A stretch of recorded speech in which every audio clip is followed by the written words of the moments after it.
And we're rolling. Hello. Hi. Stephanie just told me something really funny, so I'm trying to capture it in the humor. All right. So thanks for being here. So the Unpacking Podcast. Where we unpack all things relevant. All things. This is where we have the tea, folks. Is that what they do nowadays? Sure. That's what the kids call it. That's what the kids call it. So how did we do it? How do we do it? So this will be a segment where we'll take a particular trip and we'll kind of break it down for everyone to kind of understand how we made it happen. So Maldives, 2023. Maldives 2023. It is on everybody's bucket list that I talk to. Yeah. Everybody that I talk to, that Maldives or Bora Bora or any of them on those remote islands, above the water, in a bungalow with the glass floor, and you can walk out. You've got a private pool. Amazing. And it was on our bucket list too. Yeah, for sure. And it's something that, as we walk through the details, it's something that we had to plan.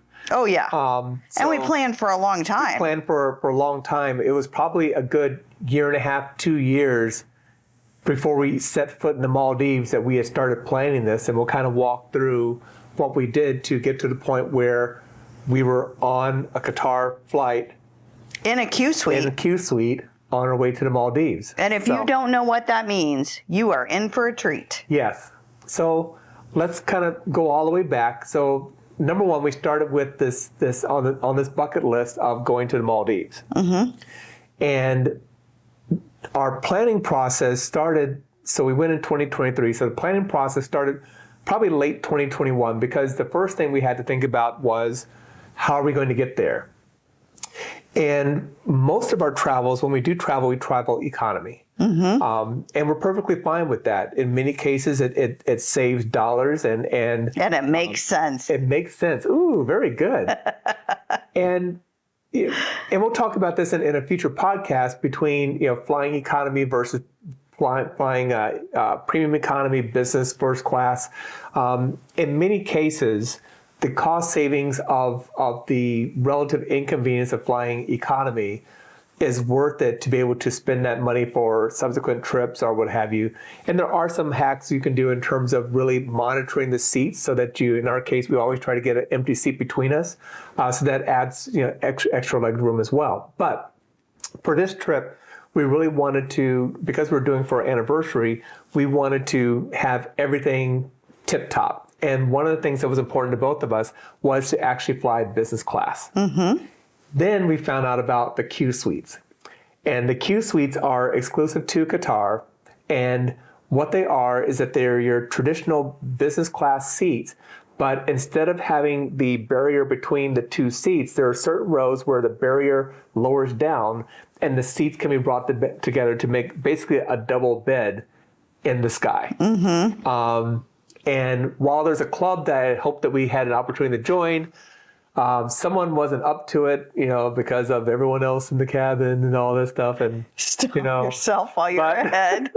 But we were looking forward to being able to have that experience of being. I'm pretty sure I have a picture of you snoozing away, mister. Well, anyway. It was the snooze club. Yeah, exactly. That's what I was talking about, the snooze club. So that was part of it. The first part was, how are we going to get there? So we determined the dates that we wanted to go.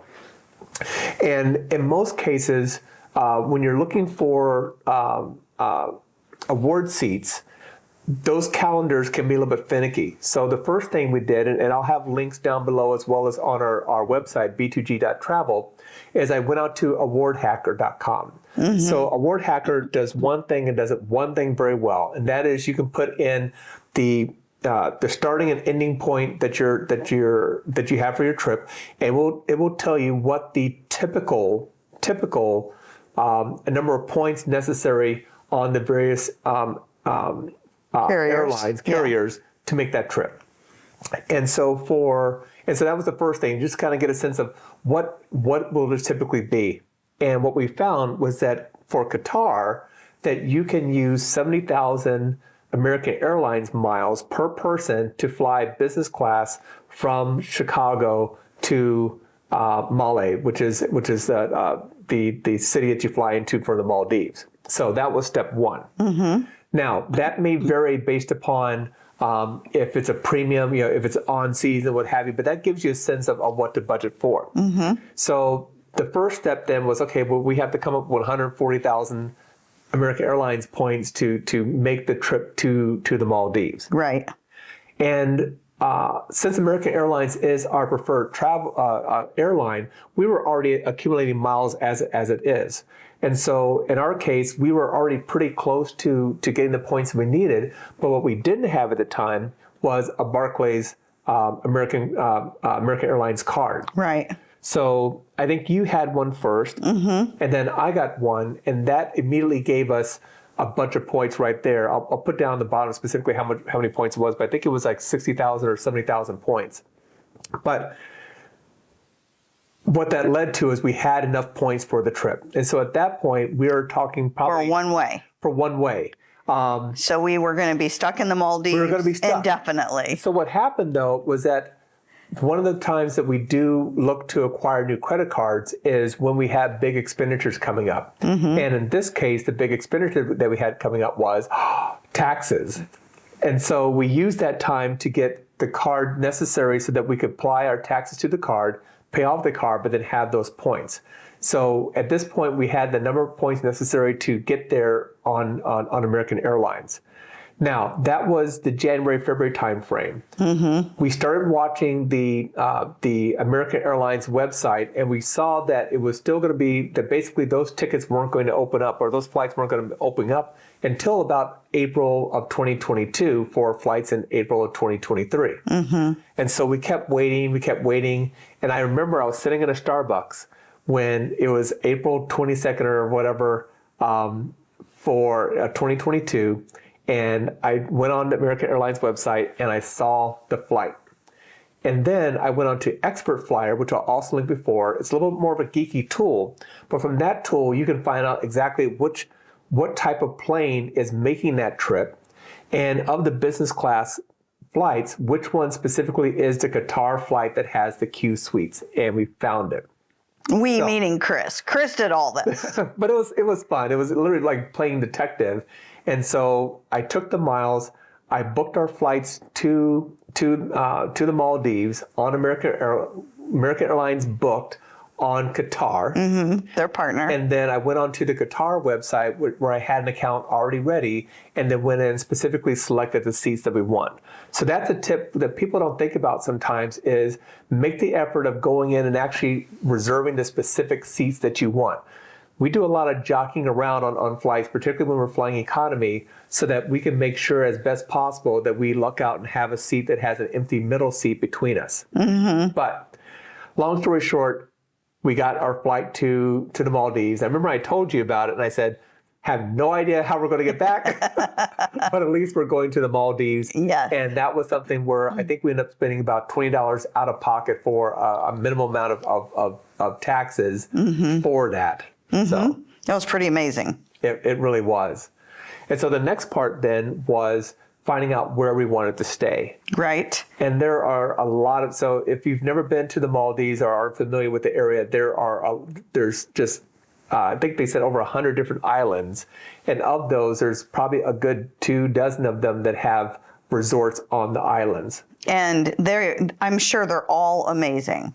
Yeah, they're all unique, and they all have the basics of, they're typically either all inclusive, or they'll at least include like breakfast and maybe one dinner. They'll have different water sports available to you, but most importantly, they have the over the water bungalows, as well as regular style resort staying on the island itself and the beaches, and they're great experiences. And so we did a lot of research, and we ended up finding that a website called Luxury Escapes had a lot of different options that were all inclusive. And so we chose Hideaway Beach Resort as the one we wanted to stay in. And for that, we mentioned in another podcast that through Stephanie's work that she does get awarded different trips. But because this was during COVID, or right after COVID, instead of trips, they were actually giving you gift cards for travel only. And so we were able to use those. Yeah, we used those, and I think some money we had set aside to pay for the actual stay at the resort.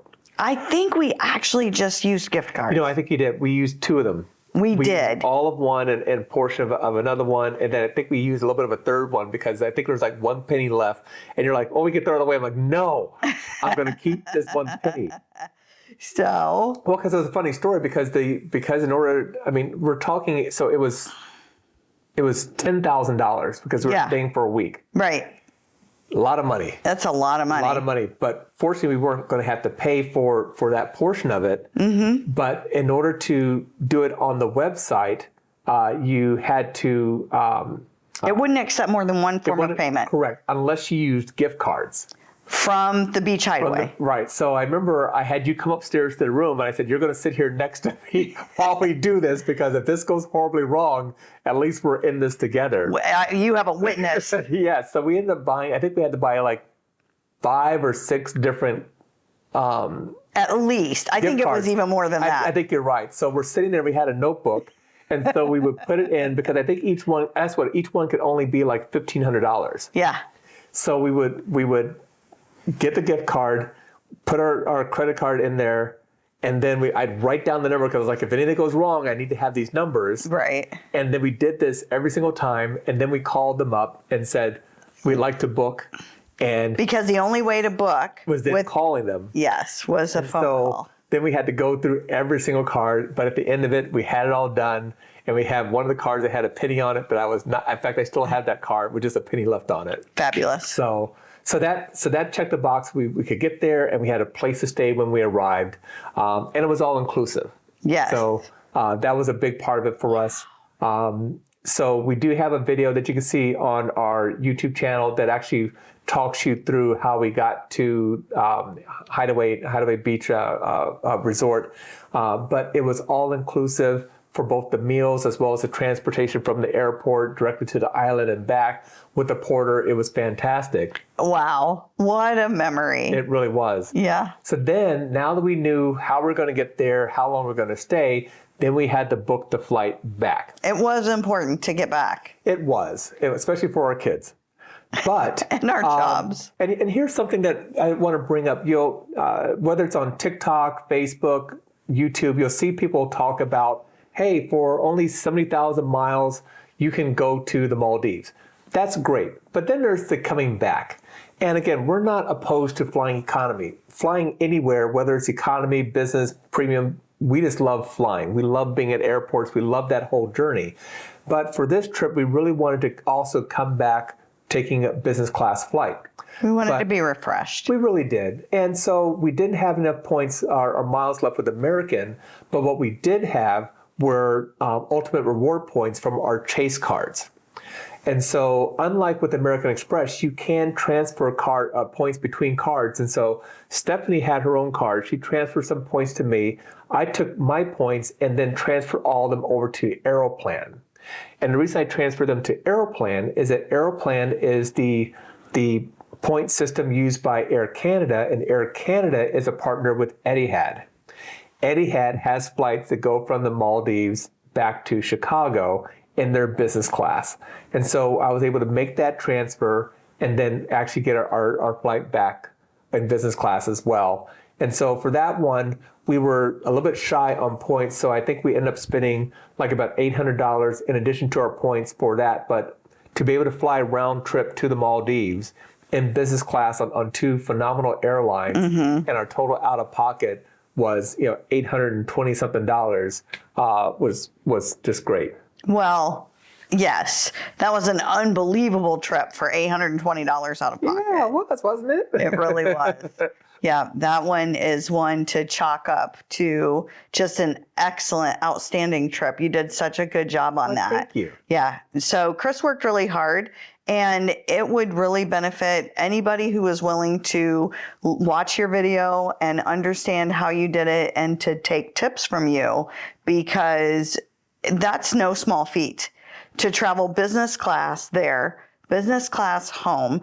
Granted, we had the free dollars to use for the stay, but even then, you could stay at a less expensive resort. You could stay fewer days to save money. But to be able to get there and home for $800 in business class, well done you. Thank you. Thank you very much. You're my inspiration. Mm-hmm. So very good. So that's how we did it.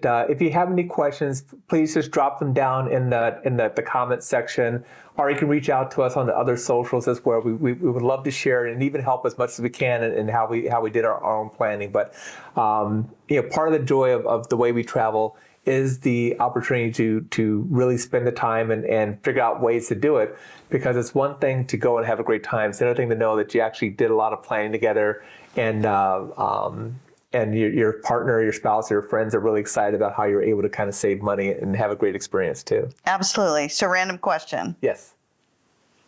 What's in your wallet? You are fantastic at these segues. I don't know how you do it. I just So, what's in your wallet? What's in my wallet? So you've got some tips for us. You've got some tricks, right? Yeah, some tips. So. We've spoken earlier about how we use credit cards, but surprisingly, pretty much every card that we have has a specific purpose. That's the key, isn't it? There's some cards that we've gotten for, like we got a card for Royal Caribbean, and we got that card because the card had 0 fees. But if you put $1,000 on the card, they would give you $250 in ship credit. Well, we had expenses coming up, put $1,000 on it. We will probably never use the card again until we get ready to go on another Royal Caribbean cruise. Absolutely. But that was a very specific, purposeful card that we have. Right. But in general, when we travel, there's a small group of cards that we typically use.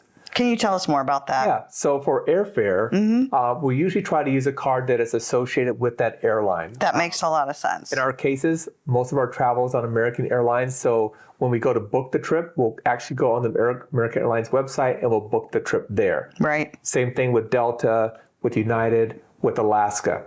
Now, there are times where it may be advantageous to use, for example, American Airlines or Chase and their portal. And I'll give you a couple examples. With the American Express, if you use their portal, you'll get 5x for every dollar spent when you make that reservation. Unfortunately, when you make reservations with American Airlines, it's a 1-for-1. So if you spend, say, $500 on tickets, you'll get 500 points. Right. Not great. Or in fact, I think it may be as much as maybe 2x or 3x, so 1,500 points or 1,500 miles.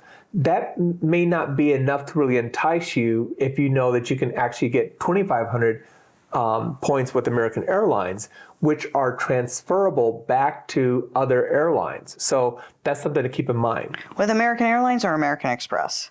I think I got lost in that. Yeah. Okay, so if you book through the American Express portal, you can get 5 times the points or miles. Right. So you'll get 5x membership reward points for that. Okay. And for us, we value American Express at 1.7 cents per point per point. Okay. So if you have a $500 expenditure ticket, and you put that on American Express, and you get 5x points for that, so that's 2,500 points. Right. Those points at 1.7 cents is what? More than I can do in my head. It's like $360 or something. So that that can then be transferred back. Wow, to wait. So for a $500 ticket, I can have $360 worth of rewards? No. So what'll happen is you get 500. In fact, let's just do the math right now. Okay, let's do it. So I'm gonna bring up the handy dandy calculator here. Okay, so 500. 500 miles times, or $500 I spent on an airline ticket times 5. Multiply times 5, so I've got 2,500 points. Times. So I multiply that by 0.017 cents is $42.50.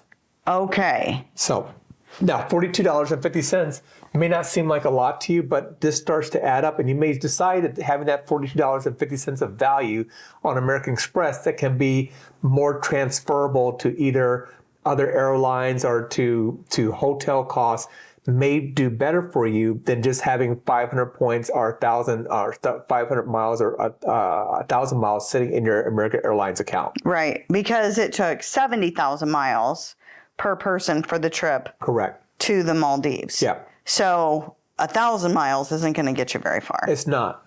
The other option is using, say, Chase. So Chase is one of their portals is where if you have Chase Ultimate Reward points, rather than cashing those points out, you'll get 1.25 or 1.3x return on those points if you use it in their portal. So a $500 ticket for an airline would cost you a little bit less if you buy it through their portal. So, but in general, what I like to do, what we usually do is we'll use the airline's own card on their website to buy the tickets. It's also something that I've always found to be a little bit safer that if there is any type of issue that arises, I'm not having to go through a Chase portal or Bank of America portal to deal with them. I can just go directly to American Airlines, United, or Delta. Makes sense. How about hotels? For hotels, the same thing there. So we pretty much stay at Hilton Hotels. So we have a couple of Hilton cards, both personal and business. And because of that, we've been able to reach the diamond status. Right. The benefits that come from that include everything from the little bottles of water that are in the room. The room upgrades. The room upgrades, the vouchers for free stays. And it's usually quite easy to start really accumulating points because you'll get 12x on spend that you have at the hotels. Plus, if you have the card and you're staying at the hotel and you have anywhere from a gold status on up, you can get up to 17x on each dollar that you spend at the hotel. There have been times that for business, for example, a 1 or 2 night stay will be enough to actually provide enough points that we can use at a moderate, Fairfield Inn or not Fairfield Inn because it's not a Hilton property, but at a moderate stay at another Hilton hotel. Very good. How about for restaurants? That's an easy one. So for restaurants, it's either going to be the American Express Gold Card that gives you 3x, or particularly if we're outside the U.S. In Europe, where they may not accept the American Express, then it's going to be the Chase Freedom Card. Okay. So both of those will give you anywhere from 3 to 5x for every dollar that you spend in a restaurant. What about just our general spending?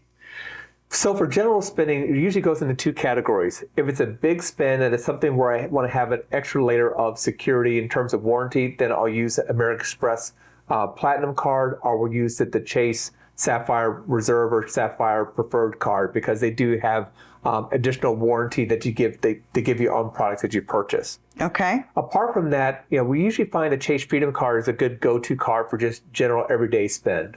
All right. Tell me about, do you have some tip about ATMs? This whole interview thing is kind of a little bobber wah. I am sure. So tell me about ATMs. What do you know about ATMs that you want to share? Well, first tip is that we will typically get our money from the bank in cash at the local currency of the country that we're going to before we ever leave. That's going to give you the best rate. Doesn't matter what anybody else tells you in terms of bank ATMs in the foreign country or at the airport. Your best deal is actually calling your bank usually about a week beforehand and requesting, I need, the equivalent of $200 in Mexican pesos or in euros or whatever it is. Mm-hmm. So it's convenient. You're not having to pay any fees to do that. When we have had to use an ATM overseas, that's where we'll typically use one of the cards that are more of a premium card that are designed for travel that you're not having to pay any bank fees or ATM fees, because that's the 2 that they'll get you on. They'll get you on the ATM fee, and then they'll get you on the actual fee coming from the bank itself. So for that, we use our Chase card, either the debit card or the Chase Sapphire Preferred card to be able to get the cash out without having to pay a fee.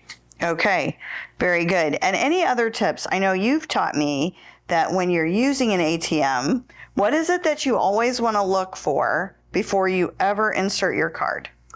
I will pull on the front of where you put your card in to make sure that is actual connected to the machine, because you'll find that in some countries, I haven't heard about it as often anymore, but they'll actually put a card reader that sits on front of it, slides on top of the existing one, and they'll use that to actually pull your credit card information off of it. So I always thought that was invaluable. So thank you You're welcome. for sharing that. And another good point about if you do use your credit card overseas, particularly in restaurants, they'll ask you, do you want us to exchange or do you want us to convert it into US dollars? Always tell them no. No. The reason being, and I'll give an example. So if you're in Mexico and you have a bill that is, let's say 100 pesos, which before everything kind of messed up, it was about a 20-to-1, so it'd be about $5.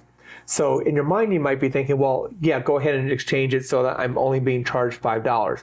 Well, what they'll do instead is that they'll say, oh, well, since we're making the exchange, our own exchange rate is instead of 1 to 20, it's 1 to 17. And because of that, you'll actually end up paying more. So always rely upon your bank to give you the best exchange rate and ask them to go ahead and make the purchase in the local currency. Yep. That seems like a really good idea. So I've got another question. You mentioned earlier about not minding traveling in economy, even on long haul flights. Can you tell me a little bit about what's your trick to make it as comfortable and as advantageous when you are traveling long haul flights in economy? Well, first off, have a partner that is 4'11", because even if you're sitting next to one another, you kind of have a seat and a half to yourself. Yeah, for sure. Definitely. Oh, wait, that didn't work for me. But other than that, I think the big one is, we will make a point of going in and starting to monitor the status of our seats. We will try to get a seat that's in the exit row, and if it's in the exit row, we try to select the second exit row because if there's 2 rows of exit seats, that first row, the seats do not recline. And if you're on a long haul flight in a seat that doesn't recline at all, no thank you, please. We'll also go into Seat Guru and take a look at the plane to kind of get a sense of, because they'll actually have like red, yellow, green icons to let you know that, hey, these are the seats that are the best, or this seat has a shorter armrest. But typically what we'll try to do is we'll try to get an exit row, particularly on an international flight, get an exit row, second exit row with an empty middle seat. And most of the time that seat stays empty for us. And so in many cases, if it's not a really long haul flight, I would argue that having an exit row with that seat empty in between you is a better value than actually having a business or even an economy premium seat on most of those flights, just because of the amount of room that you have. Yeah, there is quite a lot of room there for sure. Yeah, me, I can hardly see the seat in front of me in that seat. Yes, and so we have started flying business class a little more often. We have. We've never bought business class seats. We've never bought first class seats. It usually comes one of 2 ways.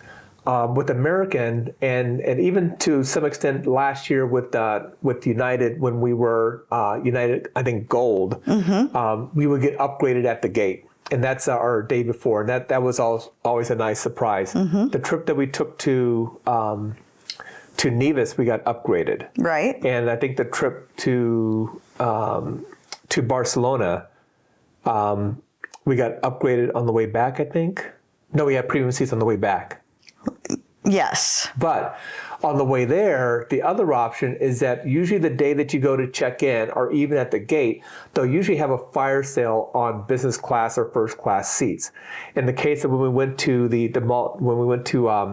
to Barcelona, I think the day before when we checked in, they were offering upgrades from our premium seats to business class for $500 each. Hey everyone, Chris here. So one of the things that we did not realize when we were producing this video was that our Canon M50 Mark II, when recording in 4K, automatically stops after 30 minutes. So imagine our surprise when I started editing and was wondering, why did our video end? And that's the reason why. So lesson learned. But I hope that up for the first 29 minutes that you did enjoy the content that we had there. We decided to just go ahead and publish it because we just wanted to try to get back on a regular schedule of weekly having a podcast for you. So my apologies for those of you who are expecting more on that topic, but rest assured, it's one that we actually get a lot of comments on. So we'll continue the conversation about some of the things that we've learned in terms of best practices and different tips and tricks, particularly on international flights. So if you've enjoyed this video, our only ask is that you please just click on the like button. It means a lot to us to know that people are finding this worthwhile. And secondly, consider subscribing. We're still relatively new to YouTube, and one of the things we have learned is that the algorithm does kind of push up videos that you subscribe to or that you like, not only for yourself, but for others to watch. So we like to think that what we have to share is something that is useful, entertaining to others, and your contributions are simply ones of just liking and subscribing to the videos. So thank you, and we look forward to talking with you in our next podcast. Bye-bye.